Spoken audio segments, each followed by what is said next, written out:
দেখুন, রাজনৈতিক আক্রমণ মানেই এখন বেশিরভাগ ক্ষেত্রেই কদর্য ভাষা। ভাষা আক্রমণের জবাব পাল্টা জবাবে প্রস্তুত সকলেই। আজ মালদায় এসেছিলেন অভিনেতা তথা বিজেপি নেতা মিঠুন চক্রবর্তী। রাজ্যের শাসক দলকে তীব্র আক্রমণ করলেন মিঠুন। পাল্টা অভিনেতা তথা বিজেপি নেতা মিঠুন চক্রবর্তীকে নির্লজ্জ, বেহায়া বলে আক্রমণ শানালেন মালদা জেলার তৃণমূল সভাপতি আব্দুর রহিম বক্সী। আমি বললাম যে যেভাবে ওরা আমাদের সাথে ব্যবহার করবে সেইভাবে ব্যবহার করবে। ভয় পাচ্ছি বলেই ভয় দেখাচ্ছে। এবার সেটা নয়। অ্যাকচুয়ালি দেখুন, টিএমসির অ্যাকচুয়াল নতুন ফর্মটা হয়ে গেছে terror manufacturing company, TMC, terror manufacturing company. তো টিএমসি এখন এটা হয়ে গেছে, কি করবে না বলুন। আজকে সকালে কলকাতায়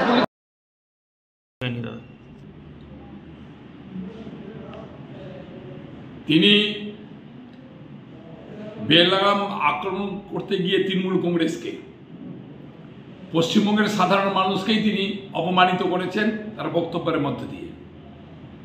তিনি একজন অভিনেতা ছিলেন। বাঙালিরা সর্বস্তরের মানুষেরা তাকে সম্মান করতেন, তাকে ভালোবাসতেন। কিন্তু তিনি একটা বিজেপি নামক দলে ঢুকে আজকে তার সেই সম্মান হারিয়ে ফেলেছেন। আজকে মানুষের বিরুদ্ধে তিনি কথা বলছেন। আজকে তৃণমূল কংগ্রেস এবং তার সভাপতি সাধারণ সম্পাদক অভিষেক ব্যানার্জি যে ডিজিটাল যোদ্ধার নামে তিনি একটা অ্যাপ তৈরি করেছেন, যার মধ্যে দিয়ে আজকে বিভিন্নভাবে মানুষের সমস্যাগুলো তুলে ধরে মানুষের সামনে পৌঁছানো যাবে, তার নকল করে নিয়ে তিনি আজকে এখানে ঘোষণা করেছেন যে প্রত্যেকটা অ্যাসেম্বলিতে মিঠুন চক্রবর্তী যোদ্ধা নামে 100 থেকে 150 লোককে তৈরি রাখতে হবে এবং প্রয়োজনে তৃণমূল কংগ্রেস কর্মীদেরকে জবাব দিতে হবে, আক্রমণ করতে হবে। প্রয়োজন পড়লে তার ভাষাতে বোঝা যাচ্ছে তিনি বলছেন যে পাল্টা মার দিতে হবে।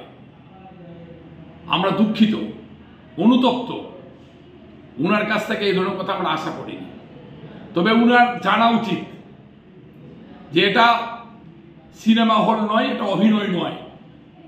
যে পায়ে বা হাতে বাড়ি পড়লে ওটা সিনেমার ক্যামেরায় দেখানো হতো, কিন্তু মারের কথা তিনি বলছেন যখন পাল্টা মারটা তৃণমূল কংগ্রেস কর্মীরা শুরু করবে তখন তো সিনেমা হবে না, হাতটা ভেঙে পড়বে, পাটা ভেঙেই পড়বে।